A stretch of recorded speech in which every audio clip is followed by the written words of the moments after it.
It's just a circle jerk. I'd have a Chinese man stand on my legs and tell me that I cried too. You know, as opposed to a chair, I personally prefer a one-night stand. Yuck, yuck, yuck. Nothing's better than the cold hardwood. I mean, first, I pity the fool who's trying to put a butt plug in a bed. If I woke up on crack and someone had shoved something into my bum, I don't care if I was able to poop it out. I would be upset. Try not to suck, and next time suck less. Think, I can just go up and down. It's like, nope, that's gonna die.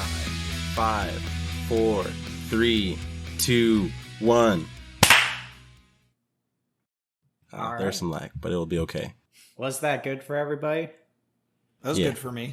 Yeah. I feel like a really insecure boyfriend after, the first night together. Like, was that good for you? How'd I do? Did I get at least a C? Rule number 1, never ask for a performance unless you know you fucked up. What an apt description of learning how to do a podcast, because I feel like every time, man, did we hit the right notes? Was that the right pace? Do you have any notes? Oh, that's how I could make it better for you. Okay. Is this a cry for help or sex? Because I feel layers to this conversation, but I'm also confused. I'm a little out of my element here, so I feel like Jeremiah should take this one. Like, what would be the podcast equivalent of a dildo? Oh, that would be recording your own audiobooks. All right. So, and So by I that definitely I mean fucked myself. By that I mean audiobooks that you have no intention of other people ever listening to, but you read them to yourself to listen back to later. That's the equivalent. That's actually like a really, really great metaphor. That tracks perfectly. It's just a circle jerk. Okay. No, because that implies the involvement of more than one person. Okay. That is true. It's a That is true. solo but extremely flexible circle jerk. You are an acrobat. Yeah, that always comes I'm back sorry. to that. Yeah. If I had $1 for every time somebody said, "Wow, I wish that I was flexible like that. You were born with great genetics." Like, screw you. I had to work really hard for these splits. I had to have a Chinese man stand on my legs and tell me that I cried too much to get my splits down.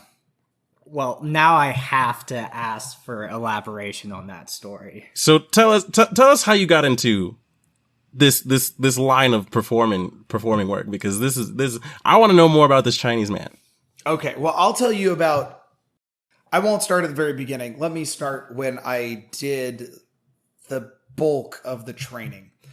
It was 2015, and I was at a crossroads in my life, and it was like, go back to school, commit to the career that I was working in at the time, or go on a wild bent and try to follow and pursue my dream of performing.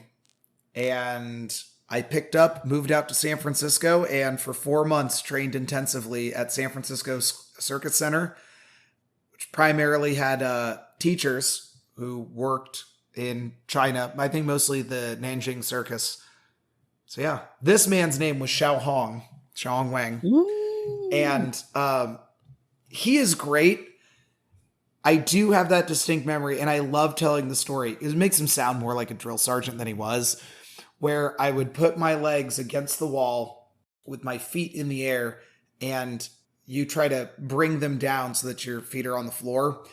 And he would say, "Hey, you're not getting flexible fast enough." So he would climb up on the wall, put his feet about on my ankles, and then start putting weight on. And there's a certain point, your body goes so far and your brain is convinced you can't go further. So everything tightens up. And he'd say, like, I'd start whimpering. He'd be like, "Stop crying, big baby. I'm 135 pounds. This is only 20% of my body weight. You're being a big wimp." Wow, this is the weirdest porno I've heard so far. Yeah. So, did you break your legs? No. He was Xiao Hong was really good, and he's no longer at Circus Center, but he trained a lot of people, and he had this larger than life personality. Really funny, tons of fun to be in his classes.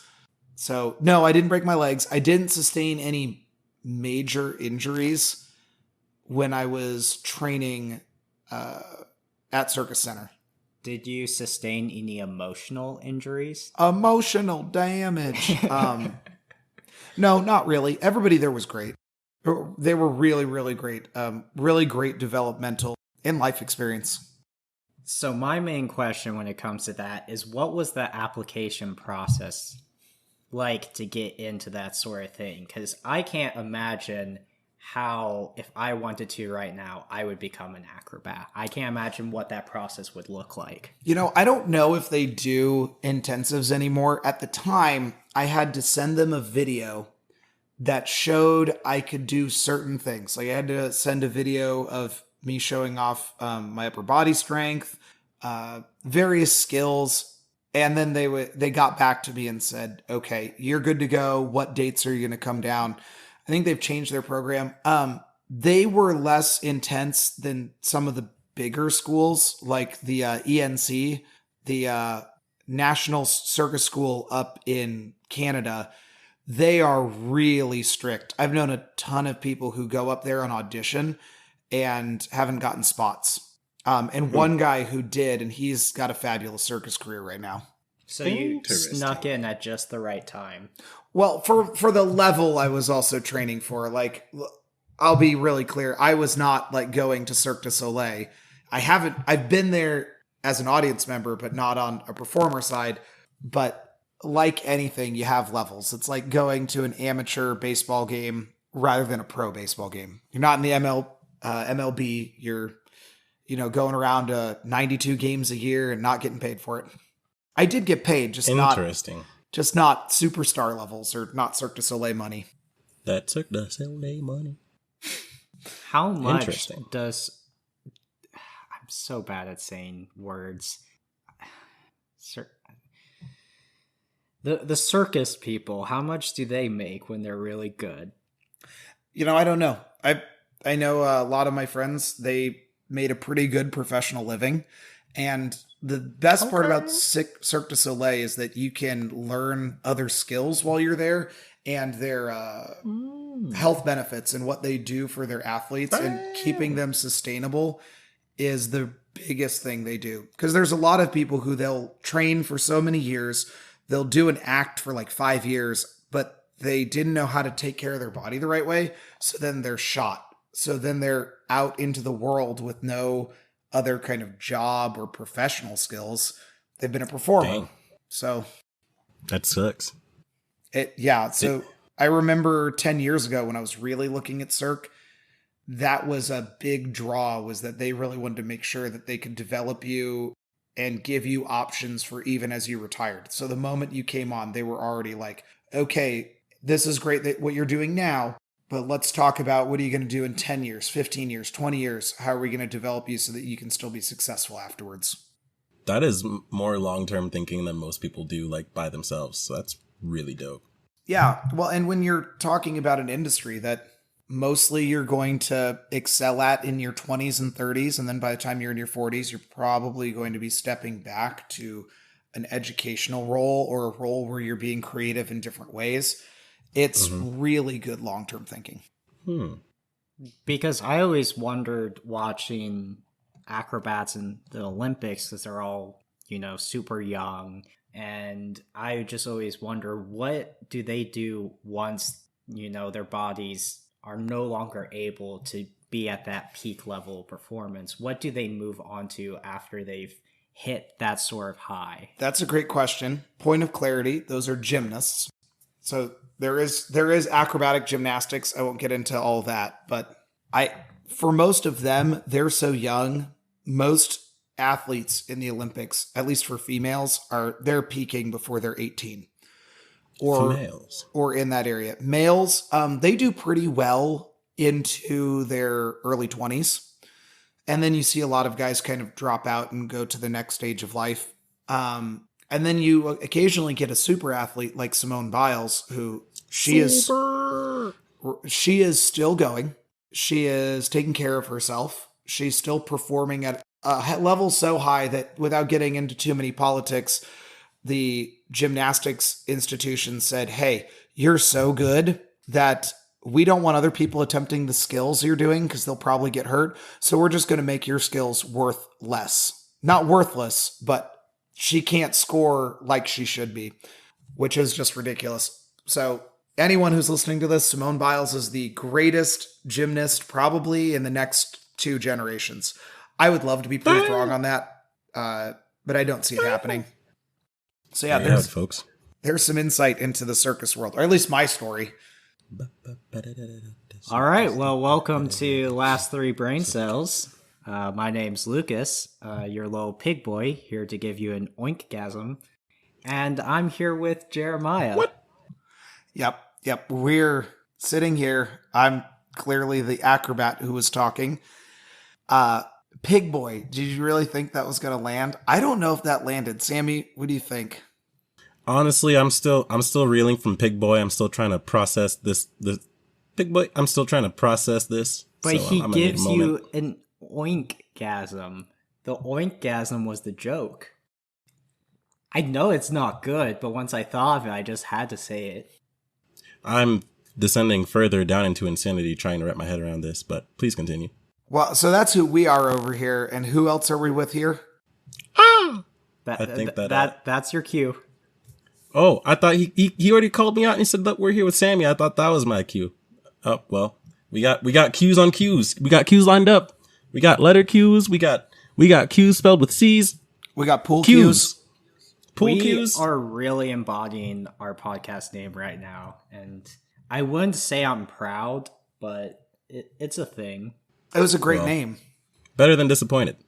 Okay, Sammy, we've been talking since last week, and you have thought up a little segment here that you're going to inform Lucas and I about parts of the world that we're not very informed about. So I think it's time we bust it out.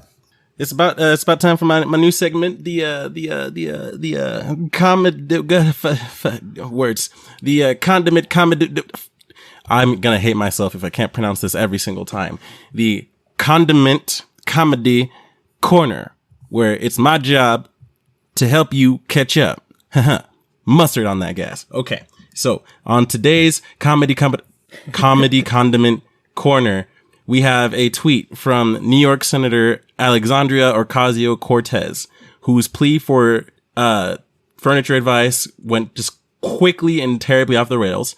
This article in particular is by the HuffPost, not to be compared to or confused with the older brother / adult in the family, the Huffington Post, also British, by stereotype only. The tweet reads, "Is Instagram still down? BC, after 2 months almost furnitureless in DC, I am trying to take you all on a riveting adventure of getting, a chair. Also, if you have to start a new apartment from scratch, what would be the first 5 pieces of furniture / items you would get? Asking for me." Now, shout out to New York Senator Alexandria Ocasio-Cortez for this riveting piece of content from our, senators up in Capitol Hill. See, there are a lot of amazing and great quips and jokes posted in reply. One guy his direct answer was table saw. And another person replied, "Ask Ben Carson. He can probably find you something really nice." Oh, wow. And, someone honestly was probably speaking the truth and saying, Hannity's whole show tonight is going to be about your chair. And I would love personally to see how Sean Hannity stretches this quote of AOC trying to find a chair into a dramatic retelling of the Democrats failing the American people. But honestly, we'll see what happens next. So this is way bigger than just a chair and a tweet. Like, people have blown up about this tweet from AOC? Yes, but mostly in a comedic sense, because honestly, I think that it shouldn't be about anything more than just somebody trying to find a chair in DC, which knowing people who live in New York, I can understand how difficult it is to find good furniture. Because not only do you need to find the furniture, it has to be furniture that you can transport to your spot. And, it can be a little difficult depending on where you are. And that's what kind of makes some of these responses so funny. Because on one hand, you have the guy who's like, as opposed to a chair, I personally prefer a one-night stand. Yuck, yuck, yuck. Wow. But on the other side, you have the person coming at this with a more satirical version of comedy, saying, this is what's wrong with Democrats. They want to take away a small percentage of money from billionaires so that they can live it up by having a chair. Can't they just stand? Shout out to all these people in the comments. It has been very much hilarious thread. But yeah, in your local news, New York Senator AOC asking about finding a chair. So from your spiel here, I'm getting the feeling that you're saying that AOC's detractors in this regard don't have that many legs to stand on. It really seems to be the case, because how many arguments are you going to have when it's just one person trying to stand up for something they believe in? The ability to have furniture in the home. It's interesting. It's interesting. How can you say that's not an unalienable right? The ability to seat one's seat in a seat among seats. Politics. Now, I think it'd be interesting. You said the question was, what 5 pieces of furniture would you choose? Moving into a new apartment, you don't have any other furniture besides what you choose. What would the 5 items be that you would choose? My first thought was getting a bed, a sofa, a coffee table, a dining table, and I don't know, maybe what's a desk, But there was one comment in here that completely upends my entire line of thinking, because one person would basically said a Kallax shelf for board game collection. Everything else can wait. And I think that's a very strong statement. That's something that deserves another look. I mean, you're speaking our language on this side over here, as has been established for the board gaming. Mm-hmm. Very important. Very important. Yeah. It's interesting as I think about what would I have. And I would love to get one of those roll-out sleeping beds that they use in Japan. Ooh. For me, it's about saving space. I feel like that's cheating a little bit. Are you talking about the things that function for 4 or 5 different purposes? No, I'm talking about just the roll. You roll it out, you sleep on it, and then in the morning you roll it up and you have the rest of your room space. Oh, so a glorified sleeping bag. Pretty much. And in my youth, I've spent a lot of time sleeping on other people's floors. I feel like most people have slept on other people's couches. They seek the comfort. For me, I say, well, that hardwood floor will work. You sure you don't want the couch? Nope, it'll kind of mess with my neck. But if I sleep on the floor, I know what I'm getting into. So you've gotten used to sleeping on hardwood floor? Yes, hardwood is preferable to concrete. Let me just put that out there right now, especially in the summertime. Nothing's better than the cold hardwood floor. Well, so did you have any blankets or anything in between, the floor and you? Or was it just you on the floor with a blanket over you? You are really concerned about my sleeping condition in my youth. The reason I'm asking is because for a while when I got to the apartment that I'm currently staying in, it all has a really cheap, not real wood floor. But I didn't have any beds. So for a while I was sleeping in a sleeping bag on a wooden floor. Definitely been through there. It sounds like you guys have really, it sounds like it's a hard floor life for us. It's a hard floor. Yeah. Absolutely. Son of a bitch. Hey, okay. I have an answer to all of AOC's problems as well. Okay. By the way, and it took me no less than 30 seconds on Google. Damn. She needs something transportable, something affordable, and something nice and classy. So, the first question I asked myself was, why doesn't Washington, D.C. have an IKEA? Well, they do. They have an IKEA. So, and it's right off the highway. Man, IKEA's really good about placing themselves like that. Yeah, but you're expecting AOC to know how to put IKEA furniture together. You're also expecting her to have the time to go to IKEA. I need my senators and representatives in their offices making changes and writing bills. That's fair. She has an aide somewhere. She could be like, hey, I've looked online. It took me 5 minutes. I need this kind of chair and this kind of table. And I need you to assemble it. It'll probably take them 20 minutes. I wonder how I stressful. wish they were that productive. I wonder how stressful that day would be for that aide when she's told, "Oh, my boss just got a new apartment, and I have to deck out her whole place. I just have a day to do it." And if you don't do it, some very important legislation won't pass because she won't get a good night's rest, so you'll be screwing over millions of Americans in the process.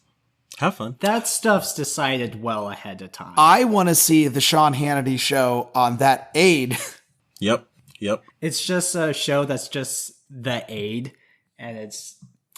Today, AOC said she was quite tired. Why would that be? Well, maybe if you went and paid your aides a little bit more, you could get a quality night's sleep. I don't know if that's how Sean Hannity sounds. He'd probably say something about paying them a good enough wage that you can get one who's skilled enough that can put together IKEA furniture. For some reason, even though we've been talking about AIDS, the job, for the past several minutes, Jeremiah, when you said AIDS, I immediately thought of the disease. And my brain was trying to wrap my head around that sudden turn in the conversation. Well, speaking of that, in San Francisco, not very far away from Circus Center, is the National AIDS Memorial, which is actually very beautiful. I would highly recommend anyone to go there and see the serene memorial to the first people who passed away to that disease. I mean, AIDS treatment has come in an incredible way since Rent was written. Indeed. So does that mean I still need to watch that? So does that mean Rent is no longer like a viable piece of media? I wouldn't say it's not a viable piece of media, because I think you could draw similar conclusions and relations with other current, because I think there's definitely people today who would be able to relate strongly with the characters in Rent. And there's other, debilitating, lethal diseases that are going around besides AIDS, which is now, you can live a good life even if you have AIDS. Well, back when that was written, it was a death sentence. Wow, the wonders of technology. I believe another piece, and well, not in your comedy. Mother. So in your other condiment news, there was a lady recently who was undergoing a very experimental treatment that has completely cured her and rid her of, I do believe it was HIV-something. I'm not a doctor. Making her the fourth person in history to be completely rid of AIDS. So, the breakthrough is on the horizon, and soon we're getting there. So the virus isn't even dormant; it's completely not eliminated? Dormant or undetectable, completely eliminated. Wow, that's super cool. Yeah. All right, you heard it here. It's okay if you get HIV because we got a cure now. Okay, that's not what we're saying. I believe in safe sex practices and consensual BDSM. You gotta get your box checked and your lines dotted and crossed and signed. Cool. All right. I'm still turning over it's okay. I'm like, oh yeah, hey, and it's totally fine to get shanked with a piece of glass, because don't worry, we'll stitch you up. You'll live. You'll learn so much after part of you've the gotten conversation. shanked. You'll realize that it was a bad idea to come to prison in the first place. What you missed in that conversation, Sammy, was my brain jumping to the ridiculous line of logic there. Like, oh yeah, it's still fine. Don't worry. You won't suffer at all. No, I was 100% playing the devil's advocate there. Have safe sex, kids. Or don't have sex at all. The Actually, devil that's plays better. the advocate? I thought that he played the fiddle. He's very talented. He can do multiple things. Also, he's not that good at fiddle if some mortal can beat him.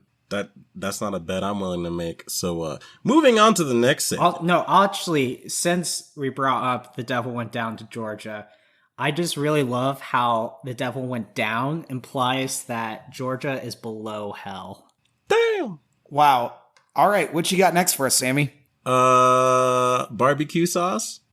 Oh, I thought you had another segment ready. See that just... Nope. Do you guys remember that old YouTube video of Star Wars where it's like the redubbed when Obi-Wan's coming out of the ship and confronting Anakin after Anakin, choked out his wife and not in the consensual way?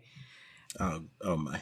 And there's the line where Anakin's just ranting about different stuff at Obi-Wan, and one of the things he gets angry about is apparently Obi-Wan, since he's wearing a brown cloak. He's like, "Did you get barbecue sauce on my cloak? I know it was you." And Obi-Wan's lines are the exact same. And so he's just like, "You have done that yourself."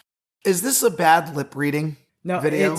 It's just someone who looks like Anakin, dresses up as him, and like redoes those parts of the scene. Oh. And so it's intercut with the actual footage of Obi-Wan's responses. But instead, Anakin's just doing different stuff. Like, instead of purposefully choking out Padme, he just gets distracted talking about baby stuff. And he forgets that he's, choking her. And then he's like, "Oh, I'm sorry, babe."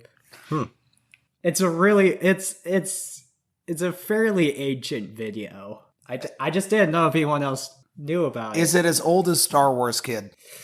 I think it was after Star Wars Kid, probably by a few years. I know none of these things. Was it before Vine? I have no idea. I never used Vine. That is So I have no idea when it came into existence and exactly how it came about being slaughtered. That's unfortunate. Vine was the greatest comedy website of all time. I'm just going to go ahead and say it. Sir, that was an app. App, website, all of the above. It started as a website, and then I think they went app. I mean, that's how everything went in 2015. Well, in other news, a man pled guilty for taking 2 baby bears from their den after he realized he could not take care of them, and he needed authorities' help to return them to their den. He just couldn't bear the responsibility. He could not. I have so many questions. Did he think it was just going to be Winnie the Pooh all the time? I have no idea, but, at the age of 29, you'd think that a dude would have enough wherewithal to say, "Hey, maybe taking a bear, not just one bear, but 2 bears from the den, and just trying to raise them as, like, my pet best friends won't work because real life isn't a Disney movie." But you know what? Not everybody thinks that real life is not a Disney movie. I can respect that man went and followed his dream. He said, "I'm not going to think about the logistics. I'm not going to think about how this plan's going to play out. I want 2 baby bear best friends who will grow up big and strong, and I'll ride them, and we'll be pals all the time." See, this is my issue, though. It's like, I would love to ride a bear into battle, but we're not in the period of time where we have battles to ride bears into, if that makes sense. Like, riding a bear into a battle makes sense if you have, like, a sword, but if they're just gonna shoot you from across the trenches, it's like, nah, keep Winnie the Pooh safe. Give him some more years of honey, I mean, do you realize how terrifying, a drugged out bear would be? Just pumped full of crack and, other stimulants, and then, like, a butt plug just so he's mad, and then just drop him in the middle of enemy forces. He would be the most terrifying experience ever. I mean, first, I pity the fool who's trying to put a butt plug in a bear. He would be sedated at that point. Then you wake him up, drop him out of the plane with a parachute. He would land. He would be so upset, and he would blame it on all the people around him. Wouldn't he We just might as well poop it get PETA out? your member at this point. Maybe. Okay, he might poop it out, but at that point, it's been an inconvenience. If I We're woke definitely up on giving crack PETA your number, and someone had shoved something into my bum, I don't care if I was able to poop it out. I would be upset. Hold on, if we're getting but PETA, wouldn't you attack the people who put it up your butt as opposed to the people that It's a bear. what if they're not around? Yeah, they're not around. The only people around are the enemy Now, forces. if we're getting PETA involved, they would actually want you to stick a piece of dynamite up the bear's butt because it's been fouled by human hands. So they just want to get rid of it. Yeah, they would kill it. That was the best look. Sammy's look was just like, what? I also want to go back to the point where you're trying to say that you're instead of riding a regular bear, now we're riding a coked up, drugged up bear, which seems like an even worse idea. Oh no, you You couldn't do that. The bear would kill you first and then kill everyone else around you. You don't need to be there. You can watch from the helicopter, listening to, American music as you watch, your bear, your baby you've raised from a babe, fulfill his country's purpose. So you raise this bear to drug him up and send him into enemy lines? This is somewhere between child abuse, if you've raised it since it was a cub, to it's not a child. Animal abuse. It's animal abuse, and it's an atrocity of war. Well, I don't think they're mutually exclusive. You can have child abuse and animal abuse when you raise your baby cub. Okay, that only works if you're raising a goat, because they're called kids. Besides kids, ever since how to get 2 felonies in 1. Ever since you said that you were going to coke up the bear, I'm thinking about this headline that I would have to read. I would read a book about this. Local bear gets into PCP supply. Mm-hmm. No. City no longer exists. Mm-hmm. That idea was spurred because there was an actual incident where a bear got in and ate several kilos of cocaine. Kilos. Yeah, Kilos so just of la cocaína. A ton of cocaine. And the post was just saying for a while there, that bear was the most dangerous predator to ever walk the earth. I believe it. That bear could take on dinosaurs, no problem. That is a bear you drop behind enemy lines, and it would take out a piece of armor. It would destroy a tank. Mm-hmm. Mm-hmm. It would make that tank its little bitch. It would. I'm so on board with this idea now. I was so when I first brought it up, but now that I'm thinking about it, I guess the only problem is cocaine's kind of expensive. But I want to bring up the fact that I was never proposing this. You could cut a deal with, Mexican drug cartels, and it could be a beneficial situation where you slack off a little bit on them, because, we're losing that war anyway, and they give you enough cocaine to weaponize an already, biological weapon that is a bear. Sammy brings up a little story about a man who wants 2 baby bears to be his friend and admits the folly of his ways. And you're talking about biological warfare with coked up bears. And now I do want to play the miniatures game you design, because when coke is a necessary resource and you have to talk about when you're going to coke up your bears, that sounds like a fun game.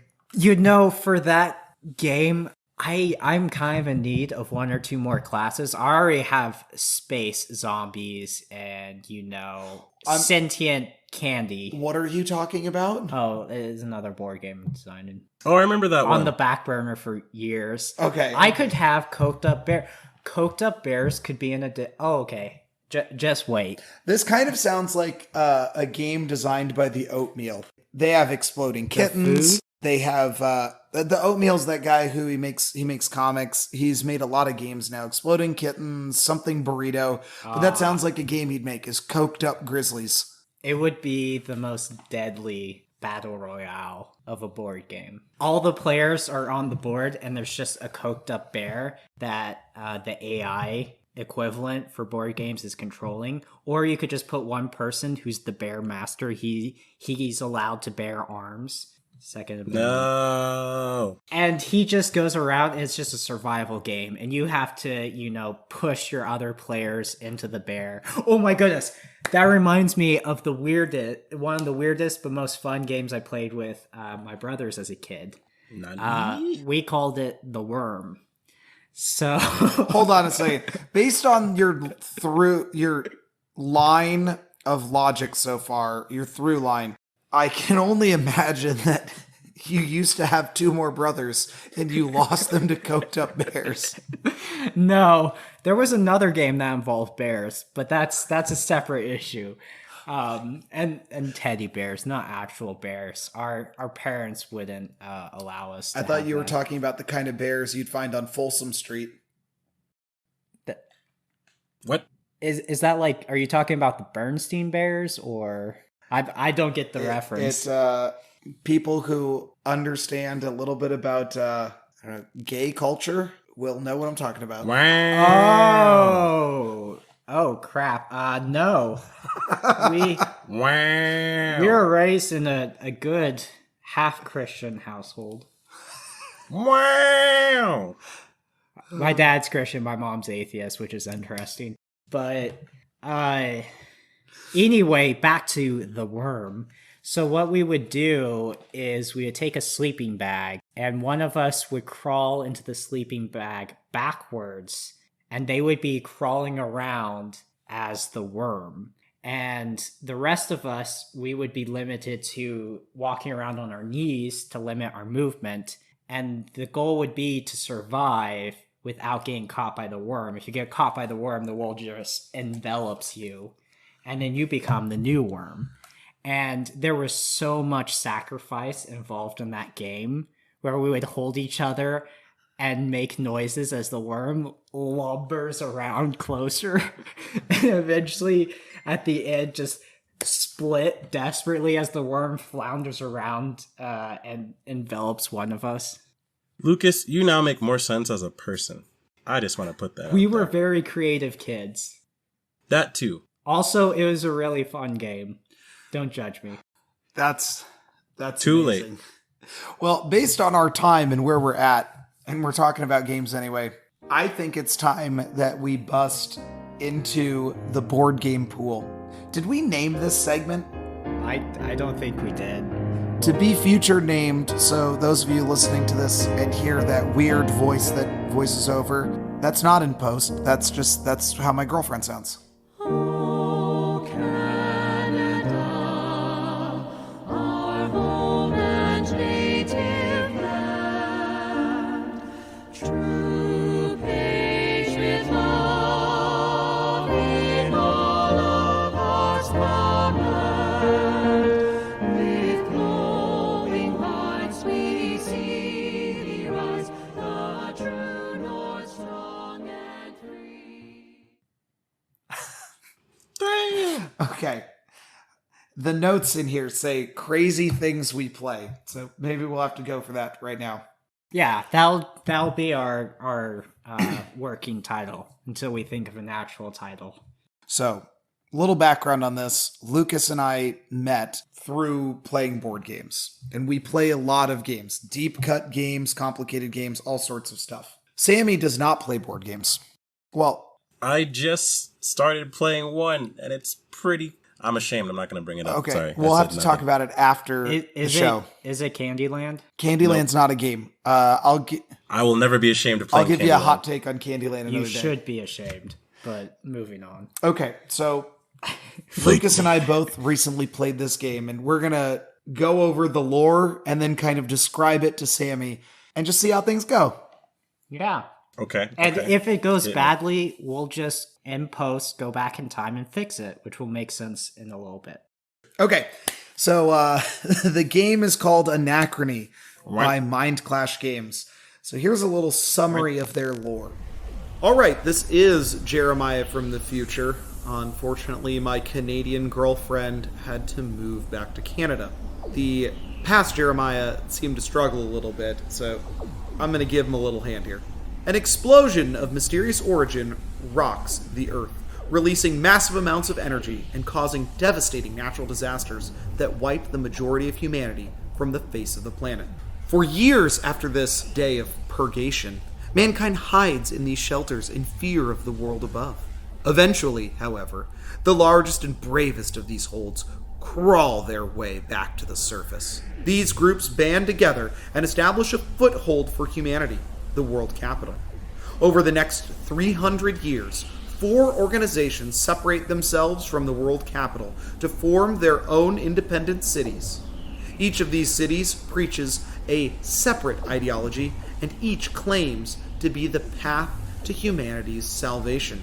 Despite this ideological dissonance, the world capital maintains a tenuous peace. Meanwhile, travelers between the cities and explorers of this new world must wear protective exosuits to survive the harsh environments of this new Earth. Through these expeditions, a durable new substance is discovered at the site of the mysterious explosion. This material, neutronium, is used to construct a monument honoring the 300th anniversary of the Day of Purgation and the ongoing peace between the ideologies. However, when energy is applied to this monument, wormholes open around the neutronium structure, and a warning is delivered from the future. A meteor composed of neutronium is coming. When it collides with the Earth, it will send some of its energy and neutronium back in time, causing the Day of Purgation. The catastrophe that leveled the Earth was only a taste of what is to come. Fortunately, humanity can utilize the neutronium sent back in time to travel to the future and borrow resources from their future selves. Through their preparation for the collision and their actions in the chaos following the impact, each of the 4 ideological groups vie to be the one that leads humanity into the future. Oh wow, it just happened. We got help from the future. So instead of going to the future and stopping the thing that's traveling from the future in the past to destroy the past, you're just going to the future to trade with yourself? I think, strictly speaking, it's actually they open up wormholes and the future sends stuff back in time. But they have time control. Yeah, basically in the game, rather than borrowing from some bank or other similar entity, you borrow from your future self, which means that then in the future, you have to pay yourself back. And the longer it takes for that to happen, the more negative anomalous effects happen to you. So you don't have to pay it back, strictly speaking. However, if you don't pay it back, you start to cause anomalies and... what's the other thing that it causes? I mean, it's a Distortion? development type game, so you build buildings and you have a limited number of slots for each type of building. Each time an anomaly happens, it takes up one of your building slots. So basically, the faction goes, hey, we don't go over to that block because that's where all the weird time stuff happens. Yeah, exactly. So what if your future self is a broke bitch? You just suffer the consequences, and it hurts you in the long term. It's a game where you're trying to max out victory points, which correlates to being the most influential ideology. In other words, the one that kind of leads the rest of humanity after this massive explosion and everything and the chaos that follows. Interesting. Yeah, actually, we had a different time with this too, because Lucas played so complicated games like this typically come with a base version where everyone's playing essentially the same thing, and then you flip a board over and you're playing the advanced version where you get to keep track of more. So I have a little bit of a different experience. But Sammy, what was the question you're about to ask? Because this is all about your questions diving into the deep world of weird board games. So you are sending your past self items to help build you up in the future, correct? Yeah, so it allows you to have access to resources that you normally wouldn't, so that you can build structures sooner and basically build up your engine and improve your standing. But it means that you're going to start suffering consequences down the road if it takes you too long to pay those back, or you never pay them back. So, for example, future self sends me back $1,000. I invest $1,000, and out of the $1,000 I invested, I keep $1,000 set aside for future self to send back to me to invest $1,000 with. Pretty much. Yeah, it's that idea. So that being said, why doesn't future me send me back like money and instructions so that future me can be like super rich, so that future me can stop the world-ending event that got sent to pass me to fuck everything else in the first place? That's the idea of the game.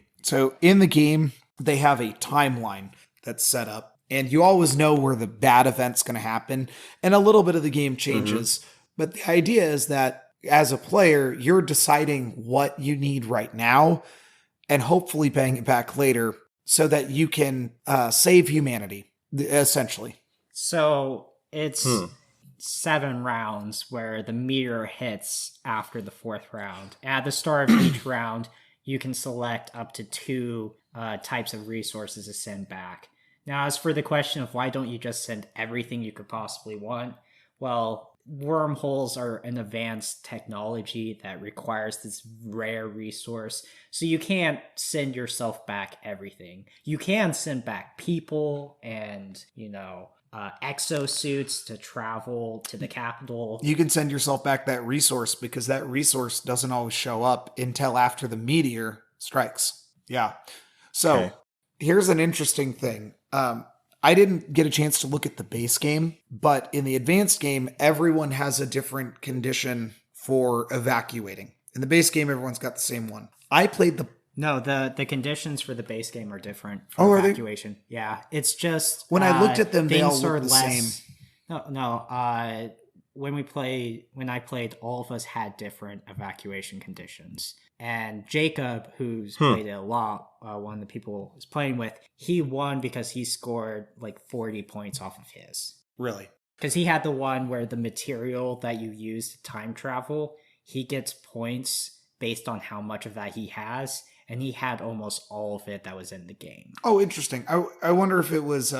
This Yeah, was so- actually a point of contention because I kind of screwed myself in the game because I thought water, which you pay to do a lot of different things, was a limited resource because other materials are. And apparently that's not what the developer intended.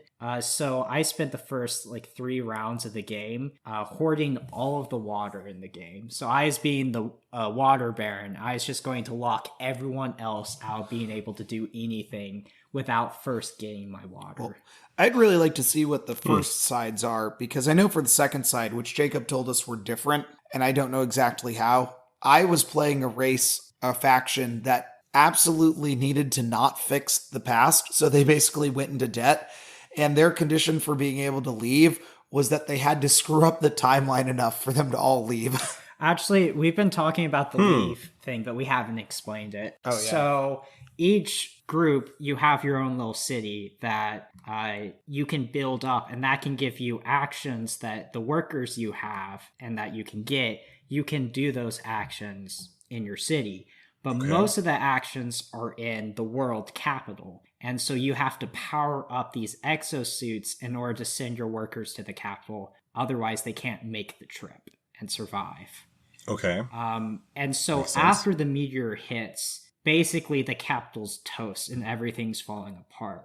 So in order to get a lot of influence, one of the ways that you can get a lot of victory points is by evacuating with a portion of the world capital's populace. And depending on how well you met your unique condition determines how successfully you're able to convince people in the capital to follow you back to your city. This sounds like an amazing story because you're trying to just use a combination of your past self and your future self to become the most popular person / politician so that you can have the most resources and then escape and be the savior. That's Meanwhile, exactly it. the cinematic route would be find someone with enough luck and circumstantial benefits to be a protagonist who's just gonna save everyone and stop the entire thing from happening in the first place, usually at the cost of their own life. But okay, interesting. Yeah. And Interesting. this is the kind of game, too, where, so people who are a little less familiar with board games, your Monopoly, your Risk, stuff like that has a huge RNG element in dice rolls. This game has it does have random stuff that comes up, but every round you're planning for it. And it's not like a dice roll necessarily. It's a worker placement game, and it's almost what's called a Euro game, which is a game that has zero random chance. They style it as a heavy Euro game with worker placement elements. Okay, well, cool. I hit that one sort of on the nail. Which in worker placement games, one of the reason I love them so much is there's a limited number of unique actions that are shared among all the players. So if too many other people take an action that you want to take, you just can't take that action anymore. And so you have to, on the spot, plan a new strategy around what's available. And so there's a lot more strategy and a lot less random chance. And kind of the element of fixing your chances a little bit, where these games usually have ways that you can guarantee you go first in a round. In which case, you're often sacrificing doing things in the previous round to make sure that at the start of that round, the one thing that you really want to do first is available. I like the complexity of this. Definitely seems like it'd be a fun game worth playing. Games like this are awesome. They're usually a game that you want to play with similar people each time. Because I think I watched a video on how to play, and it was still a 15 to 20 minute re-explanation of how everything worked. And even then, you know, there's so many rules that some stuff got missed. So I asked a couple questions, and I missed a piece here or there. The game I played, I missed winning the game by not doing a single action because how to get a resource was explained, or maybe explained well or not explained well, and I missed the piece on it. And I could have won by a decent margin. And that's how these games go, because there's so much going on. And it's Sounds like the type of game you'd really want to develop some sort of strategy off the jump before you go in. And then once things start to go not your way, you use what you know of the game to have contingencies. And in that way, playing it with new people for the first time would be interesting, because then you see how other people's strategies evolve. Would that be? It's definitely one of those games where a lot of the learning process is learning how you can optimize using your resources. It's one of those games where usually playing optimally means using everything that you have in a productive manner, and not being left at the end of a round with,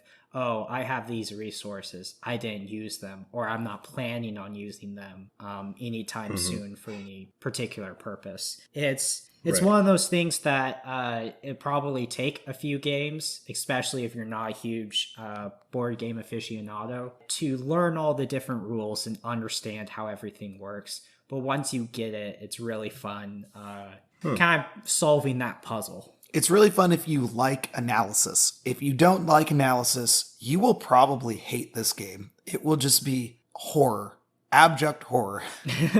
And even worse for people who have analysis paralysis, where they see all these options. They're like, well, I have to choose the best option. I have a couple friends like that. I played a game with a guy who was like, oh yeah, you like strategy games? Well, I'll play something lighter. The game was called Starship Samurai. I've told you this, Lucas. It's a really good game. I like it a lot. And that game's not very long, Samurai. though. It's not very complicated, right? No, it's an interesting area of control. I don't really want to go too much into the mechanics. Without getting too much into it, the game is not long. It should take maybe first time through, depending on player count, 90 minutes. The game I played with this human took 4 hours because they thought about every decision that they wanted to make in detail. They really considered each one. Sammy, would you like to guess what the final score was? Ain't it. What's the score range? Are we talking tens, hundreds? Somewhere between the scoreboard 20 goes to up to 40, 50. isn't it? Scoreboard goes up to 50. Okay, let me guess. 50 total? Or You can 50 go each? above 50, but the board range is constructed in a way that it goes from 0 to 50. Okay, let me guess. Final score was 4 to 46. Actually, he had 15 points and I had 65. I lapped him. That's what all that consideration got him. And what I tell people now, and if anyone's interested in getting into board gaming or getting better at anything in your life, I'll blanket this anything. If he had just made choices, and even if they weren't the right choices and learned from them, in the same amount of time, we could have played 2 games and the second game would have been competitive. However, since that first game, he thought and considered and ruminated on every little decision.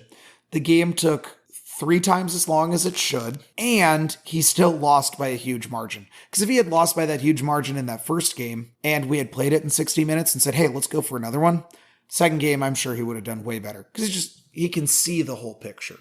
So that's my life advice is go do some stuff, go mess it up. Don't worry about failure too much. Worry about losing your life or something like that, right? That took a dark direction. I feel like I got to say that. But I feel called out. But go try some stuff, go fail, and you'll get way better than if you want to make the right choice. If you want to jump out of an airplane without a parachute, there's a chance you can survive. There's a guy who did that with Red Bull. Because it gives you wings? Red Bull sponsors crazy stuff all the time. Yeah, it was like 10 years ago. He jumped out of a plane and he landed in a giant net. Have you guys ever been skydiving? Not yet. Yep. Yeah. Yep. Sammy, weren't we both skydiving at the same time? Yep. That definitely happened. In my mind, this is a tandem jump where both of you jump together. No, but we were in the same plane, I believe. Yeah. Yep. We were in the same plane. I think I went first. Oh, the scariest thing about that was watching you just suddenly disappear. It happened so fast, you like getting sucked out of the plane. That then it made it more stressful when it was my turn with my guy I was skydiving with.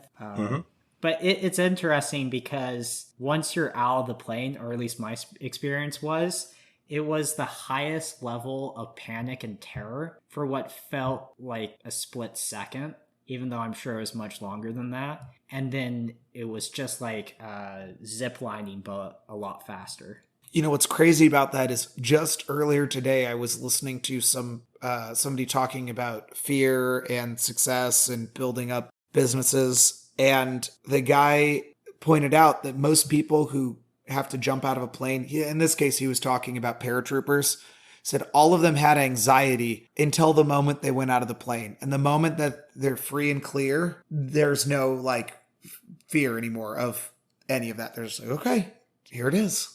Well, in my experience, it just felt like my system, my fear response was just overloaded with the free fall. That as soon as my velocity leveled out, it wasn't scary at all. It's just cool. Yeah, I wrote my will before we jumped out, so I was kind of just ready. I was like, let's just do this. I was like, we going. I'm starting to get more anxious by the fact that we're not going. Let's go. And then, so that was my experience. Then I don't feel like I was that stressed comparatively as I imagine most people would be going up. But then the guy I was with kept asking me if I was okay, and that stressed me out more than anything. I was like, should I be worried? That's funny. You know, if I've trained people for a lot of dangerous things or worked a lot of athletes, kids through fear. And half the time they're like, I don't know, I'm scared. Balance beam would be a good example. I'm scared of doing a cartwheel on the balance beam. I'm like, oh yeah, you should be. And they'll usually stop and go, what? I'm like, well, think about it. You're up in the air. You're putting your hands down. Yeah, it's kind of scary. You know, that didn't comfort me. I'm like, well, here's why you should be comforted by it. If you're going to fall because you're afraid of falling, what are you going to do? Oh, I'm going to turn and put my feet on the ground. Boom. There you go. Okay. So what if I hit my head? Well, what would you have to do to hit your head? I'd have to bend my arms. There you go. Don't bend your arms. And we just move on. Like, it's much more comforting. Like, I'm about to jump out of this airplane. I'm scared. Oh, well, I mean, you should be. You'll be okay. But you should be. That makes me think of when I learned as a kid how to snow ski, because my family would take yearly vacations for a while to Colorado and go skiing. Because I remember the first thing I learned the first time going, we took a few day classes as kids, and the first thing they taught us was how to crash without hurting yourself. And you basically just sit down. And once you know that no matter how scary the situation feels, if you're ever overwhelmed, you can just sit down and basically tap out. It makes the whole experience a lot less frightening. Yeah. Yeah, they skipped that when I learned how to ski. They just said, if you like fall or start to wipe out, you suck. And try not to suck next time. Wow, that's the hardcore school of ski. Try not to suck, and next time suck less. Yep. They're like, all right, you're a complete noob. All you need to know is pizza french fry. And then you get better, and they're like, all right, if you're good enough, you shouldn't even have to fuck with pizza french fry. Like, you just have to do your not your jump stops or your jump turns, but you just need to know how to carve, basically, is the best way I can put it in layman terms. But yeah, the ski school I went to is kind of straight savage. How advanced? I learned. How advanced are you skiing? Like, what level are you at? What type of slope? I mean, it's been a while. I just recently started getting back into it about a year ago, and I like recently bought my own equipment stuff. I was too busy this year to do a whole lot, but I feel like I can do a black diamond if it's a black diamond because it's steep. I do not mess with moguls. I've done it like twice recently just to prove that I could attempt it, and then I immediately stopped because I proved to myself that I don't need to do this anymore. I like how the experience with moguls is your first instinct is like, oh yeah, you go over them, and then you learn that's a really bad idea. So oh, that's the worst it can do. For those of you who don't know, a mogul is like, it's when the slope has a lot of bumps on it. Each bump is called a mogul. And you think, oh, I can just go up and down. It's like, nope, that's how you die. The proper way to tackle a mogul is to carve in between the bumps, as some would say. So this is like, but you have to be really good at carving. so this is when you're rollerblading or some form of skating, and you're going in between the cones. Mm-hmm. Essentially, yes. Okay. Yeah. Okay. Essentially. I mean, I don't get the appeal of moguls either because it seems like a really easy way to hurt yourself. I mean, one of the trips we went on, my dad gave himself a concussion because he hit a mogul without realizing it was a mogul, and he went, up and then landed on his head on the way back down. Oh. And he was just out of it for the rest of the trip. He's like, I can't ski. That was too bad of a, wipeout.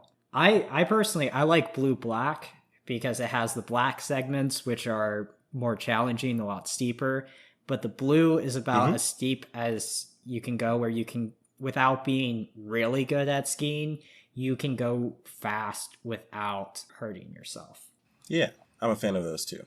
Sounds awesome. Well, I think we're kind of tapering here. I'm looking around the room going, all right, I think it's about time. I think we're at our mark.